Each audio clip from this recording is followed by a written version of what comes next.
Hello everyone, welcome to the second internally screening Hooptober review. I'm Rupert. I'm Adam. And today we are covering a film I've been wanting to watch for ages and I've just been putting it off. The film is called Possum, released in 2018, written and directed by Matthew Holness, who was the reason I was interested in this. He is the writer, director, dreamweaver of Garth Marenghi's Dark Place, which is one of the funniest, one of the best comedy series that shamefully only got one series.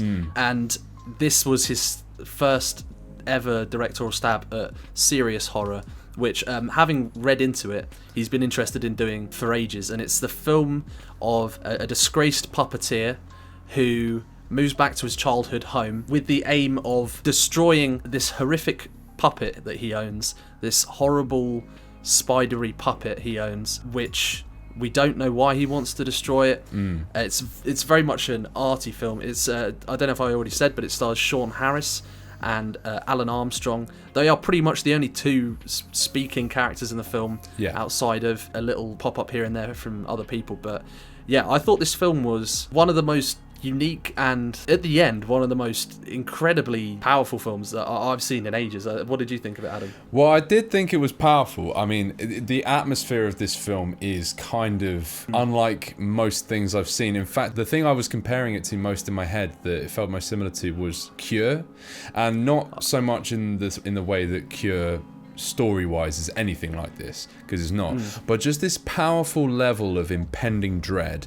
Only Cure has ever kind of really brought that in me before. Lots of horror films, even the less tangible senses of horror, still don't kind of leave you in quite this mire of just absolute darkness. This film does a remarkable amount with just soundtrack, really eerie images, just the pained look on people's faces, ominous shots of like the moors and stuff like this. Like it's amazing how much this film is able to get out of so little. The film it actually reminded me of the most was Eraserhead, because it has that kind of bleak post-industrial Britain, it feels like it's almost set in the 70s maybe. It's hard to tell. Yeah, that's a good shout. Yeah.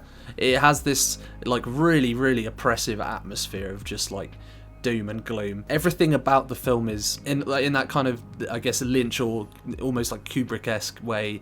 Everything is very unnatural in some ways, especially when the film sort of breaks into these kind of abstractions and bizarre images. A lot of the film is left to interpretation, but one of the most impressive things to me, and it's actually like a very powerful thing that I was wondering if they were going to do anything with it, and then when the ending came, I was really, really blown away by the reason it was done, is the dichotomy between the really kind of uneasy, unnatural abstractions in the film, and at the same time this kind of almost hyper-realistic, hyper-gritty setting. And the way it kind of dances between these things. And I think it's really thematically relevant as well, given the film's main strength in horror. It's very different from a schlocky horror film or a more action-focused horror film, in that it's more about that unease and that sense of the uncanny, which makes sense because apparently this is based off of a story that Matthew Holness wrote for an anthology that was all about Freud's theory of the uncanny, or his idea of the uncanny. So it does that uncanny sort of almost dancing between the middle of these two very distinct tones and concepts. And then when, I'm not going to spoil it, but there is a snap moment at the very end of the film where it kind of actually commits to one of those things in a really powerful way. And yeah, I just thought it was really, really effective in that way.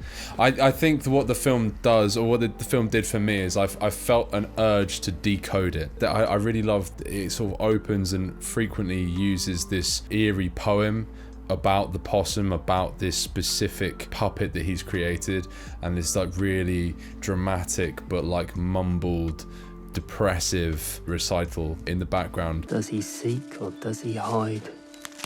Can you spy him deep within? Little possum, black as sin. It had this weight to it, but it felt like it was begging to be sort of picked apart. What is this the metaphor for? And I spent the whole film watching, trying to understand, and it makes quite strong allusions to what's going on as well. It's not so abstract as I was expecting, and as some films would be. There's actually quite a sort of concrete sense a tangible sense of closure in a strange way at the end, where I was absolutely not expecting that. I was fully expecting it to be like, haha, what did it mean? Who knows? Yeah. This This film actually puts one between the eyes and goes, no, this is what it fucking meant, which I admired. But I wonder if this is mostly my own kind of doing. Is I imagined an ending for this film that then sort of played out, but kind of flipped round from the perspectives I was expecting. So I kind of got the inverse reveal, and whilst it was still satisfying to be somewhat validated, I kept thinking like, oh, my one was better, my version's better, and like, it took me a while after the film to go, all right, calm down, that doesn't make the film worse just because you think you had a better idea for it. Like, the film still built so strongly, and I think a big part of that is not just the cinematography and the sound design and the soundtrack, but the impeccable design of the puppet they used. Jesus, that thing was horrifying. It was completely horrifying, and again, in a film like this, I was anticipating you were going to get like 2 shots of the actual full puppet maximum, because I'm so used to films sort of, I guess like the iconic examples of Jaws and Alien, where you hide the monster away, you don't see it until like right at the end, or like in these really specific dramatic moments. But no, this film is not shy about putting it in plain sight. It does still build to it, but then once it's been built to, it features very regularly. And this, I love some of the sort of nightmarish sequences where it starts like moving on its own. These moments largely take place in dream sequences and stuff, so it's not like apparent whether it's real or not. There's a kind of, in the dirtiest, scuzziest sense of it, a magical realism to this film. Yeah.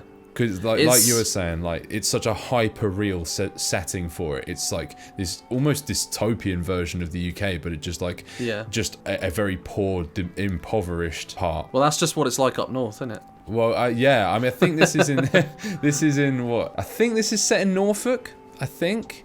Something like that, yeah. Yeah, as sort of rural northern area. kind of sort of Midlandsy, which is a strange area of the UK that doesn't really get much in the way of representation, which kind of lent itself to the alien nature of the whole thing. Because even as British people, we still didn't. I personally didn't feel like a connection to it. It was like this kind of, there was an abstraction there between my own knowledge and understanding of the UK and all the various kind of types of towns you can be in, and then what I was shown and the accents of the people involved was ever so slightly off from what I'm used to, and that added to that jarring, uncanny quality, I guess. Yeah, I mean, it can't really be understated how good the atmosphere of the film is in building, in conjunction with the images and the setting and the music, which is very cleverly used, because it's kind of sparing. There's a few like very crucial scenes where there is no music, which I was really grateful for, but it is used very effectively, and I think the editing is also really good. There's like a few like snap moments.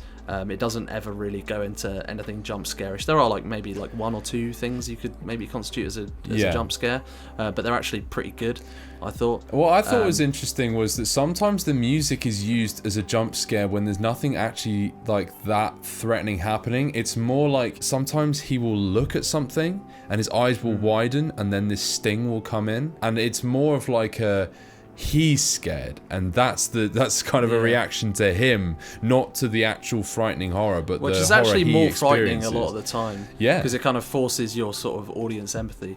I also thought, sort of, as you said, like the film actually ends up having more plot than you would expect for this kind of film, and especially with what it sets out. I got a real sense of this film early on. I was like, yeah, this is what it's going to be like. It's going to be a very sort of lynchy, abstract, strange film where I'm going to have to decode it. But yeah, it kind of actually does a number on you and flips it back. And there's a plot element set out in the beginning where a child has gone missing. Yeah. The main character, Sean Harris, very, very briefly speaks with the child on the train back to his hometown. There's this very sort of tense and weird, strange, I guess, paedophilic implications towards the character.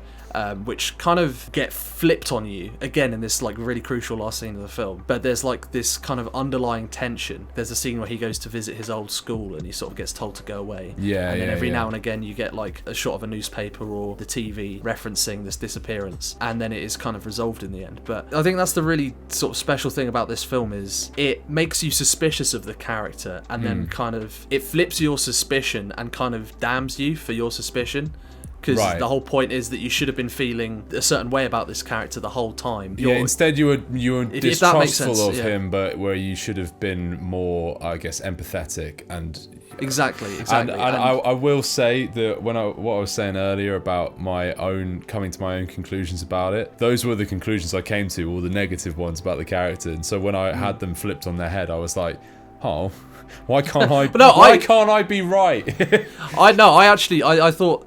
I was really kind of hoping it didn't do that. Right. Because I think it would have made the film, for a start, it would have made the film much less rewatchable. And it felt like there was a couple of implications that the film was making. There is this kind of psychosexual aspect to this character. Like, every time he tries to destroy the puppet, which is clearly symbolic of something, he wakes up with it in his bed.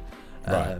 And the way he kind of hides it from people and is embarrassed about it. It's clearly supposed to symbolise something, and the way he behaves with it, and the way when there is another character in the film who isn't Maurice the uncle, who I'm sure we're probably going to get to later on. Whenever there is a moment with another character, he's normally being treated suspiciously, or he's, just being suspicious, sat in a park smoking, looking weird. Yeah, just staring There's ways about it. I guess before we get into spoilers, the only other thing I wanted to say was I thought Sean Harris was really, really good. I was kind of put off by his performance at first. Really? But then, because I thought the way he moves is like very animated and very strange, and it felt kind of bizarre to me at first. As the film went on, I kind of got what he was going for way more.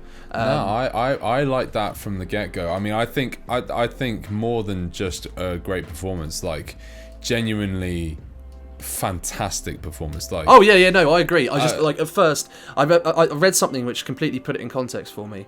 Apparently, Matthew Holness was really inspired by silent films.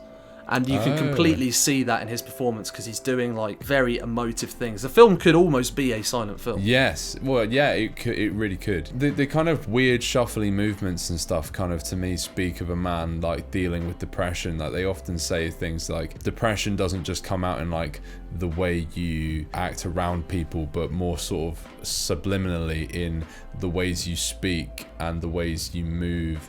And in this film, the mumbly kind of monotone and sparing sort of interactions he has, he's very like blunt and like economical with the way he talks to people. It's like, I only have this to say, which is very like in line with that kind of affliction. Yeah, he just seems like a very traumatized person. It makes sense in the end, but the way it's done can lead you to read into it a few ways. Well, I am actually glad that the film kind of commits to something in the end. Yeah, no, it's actually in a quite way satisfying. That I didn't think it would. And refreshing in a strange way as well. Yeah, because you're just not expecting it to happen. So should we talk about the ending? So essentially what happens after, a lot of... The film has quite a brooding pace. It has quite a sort of slow burn pace to it. I would say there's maybe like it could have been a little bit shorter. Maybe a little. I don't know what you'd cut. Like there's some, maybe a point where it starts meandering a little bit. It sort of runs out of tricks. But then we haven't really spoken about Alun Armstrong, the uncle who he lives with, and he has this very sort of tense, strange relationship with. There's clearly a familiarity between the two of them, but they just have absolutely no on-screen rapport whatsoever in a really good way. In the final scene of the film, Alun attacks him, and it's basically sort of reveals in this really disturbing sort of scene where he just kind of is like borderline sexually assaulting him or just assaulting him. He was, his uncle, and he was the one who looked after him when Sean Harris's character, Philip, I think he's called, when his parents were killed in a fire. He's like missed him, but only missed him because he's missed abusing him.